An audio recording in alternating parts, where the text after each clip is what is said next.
नमस्कार प्रिय दर्शकों, स्वागत है आप सबका magic of astrology YouTube channel में।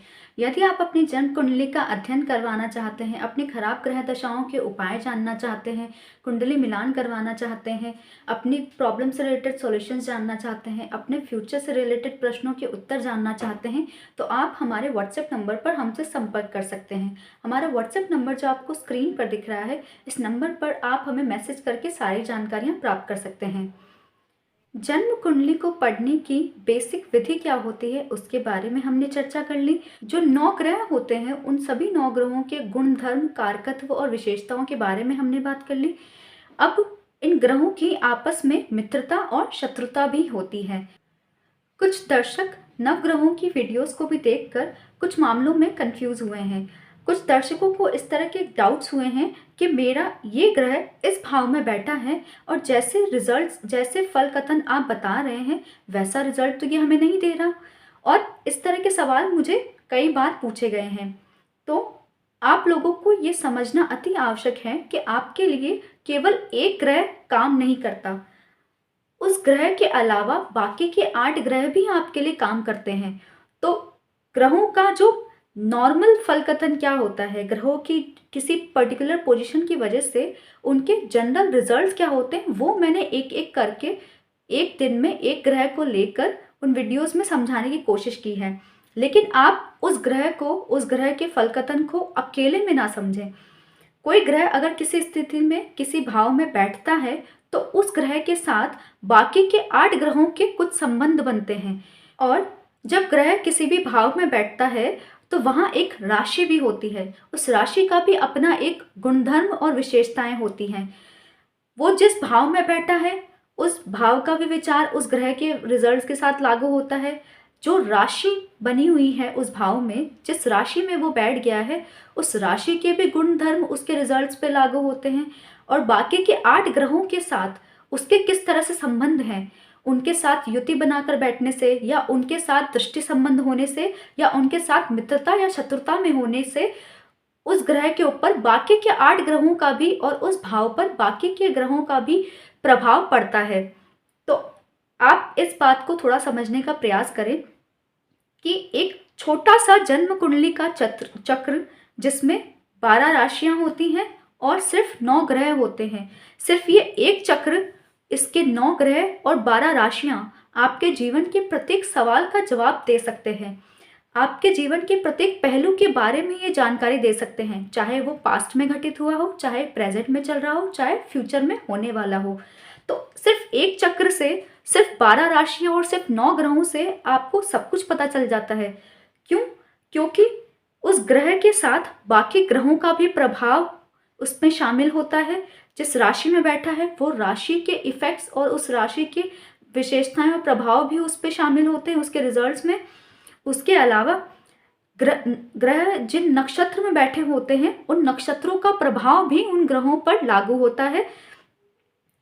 वो ग्रह जिन स्थानों के, जिन भावों के स्वामी होते हैं उनके रिजल्ट्स को भी देने के लिए ये बाध्य होते हैं। उनका रिजल्ट भी इनकी स्थिति पर डिपेंड करता है।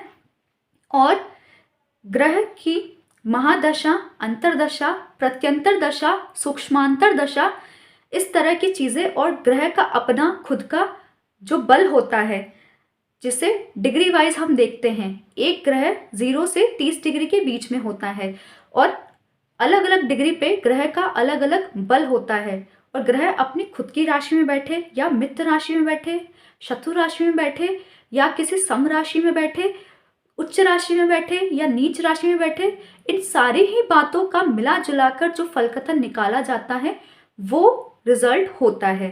तो आप किसी एक भाव और उस भाव में बैठे हुए किसी एक ग्रह को देखकर अपना रिजल्ट ना निकालें और उससे रिलेट ना करें, क्योंकि ज्योतिष छोटा सा विषय नहीं है।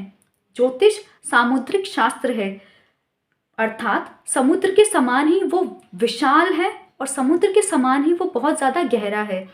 एक छोटे से चक्र से हम जीवन के प्रत्येक सवाल का जवाब ढूंढ लेते हैं। तो ये छोटा सा चक्र दिखने में भले ही छोटा होगा और इसमें कुल 9 ही ग्रह बैठे होंगे, लेकिन ये इतना सार गर्भित है, इतना डीप है कि इसमें आपस में न जाने हजारों योग और हजारों दुर्योग, हजारों शुभ योग बन जाते हैं, जो हमारे जीवन पर अलग अलग समय पर अलग अलग तरह से प्रभाव डालते हैं। तो ग्रहों का आपस में मिला जुला के क्या रिजल्ट निकलता है, उसी को समझने के लिए आप आज का ये वीडियो जरूर देखें कि ग्रह आपस में एक दूसरे के मित्र, शत्रु और सम भी होते हैं। इसीलिए मैंने आपके सामने दो टेबल बनाई हैं। पहली है ग्रहों की नैसर्गिक मैत्री, जिसमें सारे ग्रहों का नाम लिखा है, किस ग्रह का कौन सा ग्रह मित्र है, कौन सा ग्रह उसका शत्रु है और कौन सा ग्रह उससे सम है। सम मतलब कि ना तो मित्र है और ना ही शत्रु है, सम है, ठीक ठाक है। उसके अलावा ग्रहों की तात्कालिक मैत्री भी बनती है। नैसर्गिक मैत्री का मतलब उनकी नेचुरल मित्रता और शत्रुता, मतलब वो नेचुरली एक दूसरे से मित्र भाव या शत्रु भाव या समभाव रखते हैं। और तात्कालिक मैत्री का मतलब ग्रह जन्म कुंडली में जहां बैठ जाता है, वहां से कुछ आसपास के भावों में बैठे हुए ग्रहों को अपना तात्कालिक मित्र मान लेता है और कुछ स्थानों पर बैठे हुए ग्रहों को अपना तात्कालिक शत्रु मान लेता है और उनसे शत्रुवत ही व्यवहार करता है। अब इस चीज को समझने के लिए पहले हम इन दोनों टेबल्स को पढ़ते हैं, फिर आपको जन्म कुंडली पर मैं तात्कालिक मैत्री और तात्कालिक शत्रुता समझाऊंगी। तो शुरू करते हैं सूर्य ग्रह से। सूर्य ग्रह के मित्र होते हैं चंद्रमा, मंगल और गुरु। ये तीन मित्र हैं सूर्य के। और सूर्य के शत्रु हैं नैसर्गिक शत्रु शुक्र, शनि और राहु। और सूर्य के सम है बुध। बुध से ना उनकी मित्रता है ना ही शत्रुता है, वो सम है। चंद्रमा के मित्र हैं सूर्य और बुध, और चंद्रमा का शत्रु कोई भी नहीं है। इसका ये मतलब नहीं कि चंद्रमा से कोई शत्रुता नहीं निभाता, चंद्रमा पे कोई अपना बुरा प्रभाव नहीं डालता। चंद्रमा किसी को अपना शत्रु नहीं मानते, लेकिन बाकी के ग्रह चंद्रमा को अपना शत्रु मानते हैं, क्योंकि बाकी के ग्रहों की जो शत्रुता की लिस्ट है उसमें आप चंद्रमा को लिखा हुआ देख सकते हैं। चंद्रमा किसी को भी अपना शत्रु नहीं मानते हैं। और चंद्रमा सम मानते हैं मंगल को, शनि को, गुरु को और शुक्र को। मंगल के मित्र हैं सूर्य, चंद्रमा और गुरु। ये इनके नैसर्गिक मित्र हैं। मंगल के शत्रु हैं बुध, और मंगल के लिए सम है शुक्र और शनि। बुध के मित्र हैं सूर्य और शुक्र। बुध सूर्य और शुक्र दोनों को अपना मित्र मानता है, और बुध शत्रु मानता है चंद्रमा को। अब यहीं पे ये देखने वाली बात है कि चंद्रमा तो बुध को अपना मित्र मानता है, लेकिन बुध चंद्रमा को अपना शत्रु मानता है। तो इसीलिए आपको ये टेबल ध्यान में होना जरूरी है, ताकि आप कुंडली के फल कथन को समझ सकें कि कौन सा ग्रह एक दूसरे के साथ किस तरह का व्यवहार कर रहा है और किस तरह का प्रभाव डाल रहा है। अब बुध के लिए सम होते हैं गुरु, शनि और मंगल। गुरु के मित्र होते हैं सूर्य, चंद्रमा और मंगल। गुरु के शत्रु हैं शुक्र और बुध। गुरु के लिए सम है शनि। शुक्र के मित्र हैं शनि और बुध। शुक्र के शत्रु हैं सूर्य और चंद्रमा, और शुक्र के लिए सम है गुरु और मंगल। अब यहां फिर आप देख लीजिए कि चंद्रमा तो शुक्र को अपना सम मानता है, लेकिन शुक्र तो चंद्रमा को अपना शत्रु ही मानता है, सम भी नहीं मानता। इसी के आधार पर एक तीसरी तरह की मैत्री बनती है, वो होती है पंचधा मैत्री। उसके बारे में हम अगली वीडियो में चर्चा करेंगे। अब आ जाते हैं शनि ग्रह पर। शनि मित्र मानता है बुध और शुक्र को, और शत्रु मानता है सूर्य, चंद्रमा और मंगल को, और वो सम मानता है गुरु ग्रह को। राहु के मित्र हैं बुध, शुक्र और शनि। राहु के लिए शत्रु हैं सूर्य, चंद्रमा, मंगल और गुरु।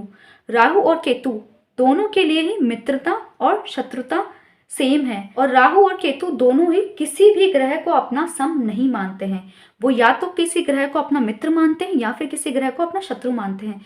बुध, शुक्र और शनि, इन तीनों को राहु और केतु अपने मित्र मानते हैं।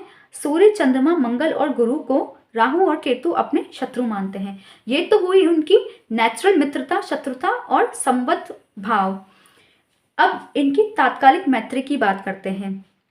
शास्त्रों के अनुसार कोई ग्रह जहां बैठा होता है, जिस किसी भी भाव में बैठा होता है, उस भाव से दूसरे भाव, तीसरे भाव और चौथे भाव में वो मित्रवत व्यवहार रखता है, उनको वो अपना मित्र समझता है। ये होती है ग्रह की तात्कालिक मैत्री। जैसे आप इस कुंडली में देखिए, सूर्य 3 नंबर की राशि में बैठे हैं, तो सूर्य जहाँ बैठे हैं वहाँ से हम गिनना शुरू करें तो ये सूर्य के लिए प्रथम भाव हो गया, सूर्य के लिए द्वितीय भाव ये हो गया, सूर्य के लिए तृतीय भाव ये हो गया, और सूर्य से चौथा ये हो गया। तो सूर्य द्वितीय, तृतीय और चतुर्थ इन तीनों भावों में बैठे हुए ग्रहों को अपना मित्र मानता है, और दशम, एकादश और द्वादश, 10th, 11th और 12th को भी अपना मित्र मानता है। तो हम गिनेंगे सूर्य से 1, 2, 3, 4, 5, 6, 7, 8, 9, 10, मतलब इस स्थान को भी अपना मित्र मानेगा, इस स्थान को भी 10, 11 और 12, मतलब इन तीनों स्थानों पे बैठे हुए ग्रहों को भी वो अपना मित्र मानेगा, तात्कालिक मित्र, और इन तीनों में बैठे हुए ग्रहों को भी वो अपना मित्र मानेगा। तो शत्रु किसे मानते हैं ग्रह? जो उनसे 1st, 5th, 6th, 7th, 8th और 9th हाउस में बैठे होते हैं, उन्हें वो अपना शत्रु मानते हैं। तो सूर्य के साथ ही जो भी ग्रह बैठा होगा, सूर्य से फर्स्ट मतलब जिस हाउस में सूर्य बैठा हुआ है उसी हाउस में जो ग्रह बैठा होगा उसे वो अपना शत्रु मानेंगे, और 5th, 6th, 7th, 8th और 9th इन स्थानों पे जो ग्रह बैठे होंगे उसे सूर्य अपना शत्रु मानेंगे। फिर से एक बार समझ लिए, जहाँ ग्रह बैठा है वहाँ से द्वितीय, तृतीय और चतुर्थ, 2nd, 3rd और 4th हाउस में जो भी ग्रह बैठे होते हैं, और 10th, 11th और 12th इन तीनों हाउस में और इन तीनों हाउस में जो ग्रह बैठे होते हैं उनको वो अपना मित्र मानते हैं, चाहे वो उनके नैसर्गिक शत्रु ही क्यों ना बैठे हों। अगर सूर्य से 2nd हाउस में अगर शनि बैठे हों, यहाँ पे शनि और सूर्य तो नैसर्गिक शत्रु हैं, लेकिन फिर भी इस जन्मांग चक्र में, इस जन्म कुंडली में सूर्य और शनि एक दूसरे से मित्रवत भाव रखेंगे, क्योंकि ये तात्कालिक मैत्री में बैठ गए हैं। तो जहाँ ग्रह बैठा होता है वहाँ से 2nd, 3rd, 4th, 10th, 11th और 12th इन भावों में जो भी ग्रह बैठे होते हैं उनसे वो मित्र भाव रखता है, चाहे वो उसके नैसर्गिक शत्रु ही क्यों ना हो। और जिस भाव में ग्रह बैठा है उसी भाव में जो ग्रह बैठा होता है उसके अलावा पंचम, षष्टम, सप्तम, अष्टम और नवम, 5th, 6th, 7th, 8th और 9th इन स्थानों पर और इस स्थान पर जो ग्रह बैठे होते हैं ग्रह के साथ, उनको वो अपना तात्कालिक शत्रु मानता है, चाहे वो उसके नैसर्गिक मित्र ही क्यों ना हो। अगर यहाँ पर चंद्रमा बैठे हों सूर्य से पंचम, तो सूर्य और चंद्रमा एक दूसरे के नैसर्गिक मित्र हैं। सूर्य भी चंद्रमा को अपना मित्र मानते हैं और चंद्रमा भी सूर्य को अपना मित्र मानते हैं, दोनों आपस में नैसर्गिक मित्र हैं। फिर भी इस चक्र को अगर हम देखें, इस कुंडली को अगर हम देखें, तो यहाँ पर चंद्रमा सूर्य से पंचम में बैठ जाने के कारण सूर्य चंद्रमा को अपना शत्रु मानेंगे, जबकि वो दोनों नैसर्गिक मित्र हैं। इसी तरह से पंचदा मैत्री भी बनती है। जो दो ग्रह एक दूसरे के नैसर्गिक मित्र हैं वो एक दूसरे से अगर तात्कालिक शत्रुता में बैठ जाते हैं तो फिर वो एक दूसरे के ऊपर कैसा प्रभाव डालेंगे, इस चीज़ को और ज़्यादा गहराई से समझने के लिए आप पंचदा मैत्री वाला वीडियो भी अवश्य देखें। उम्मीद है आपको नैसर्गिक मैत्री और तात्कालिक मैत्री समझ आ गई होगी, और अब आपको ये भी समझ आ गया होगा कि कोई भी ग्रह जन्म कुंडली में अकेला काम नहीं करता, उसके साथ बाकी के 8 ग्रह और जो राशियां बनी होती हैं वो राशियां भी उसके साथ मिलकर कार्य करती हैं, और जिन नक्षत्रों में वो ग्रह बैठे होते हैं वो नक्षत्र भी उनके रिजल्ट्स पर प्रभाव डालते हैं। आशा करती हूँ आप में से जिन लोगों को भी कन्फ्यूजन और डाउट थे उनके क्लियर हुए होंगे। आज की वीडियो समाप्त हुई। धन्यवाद।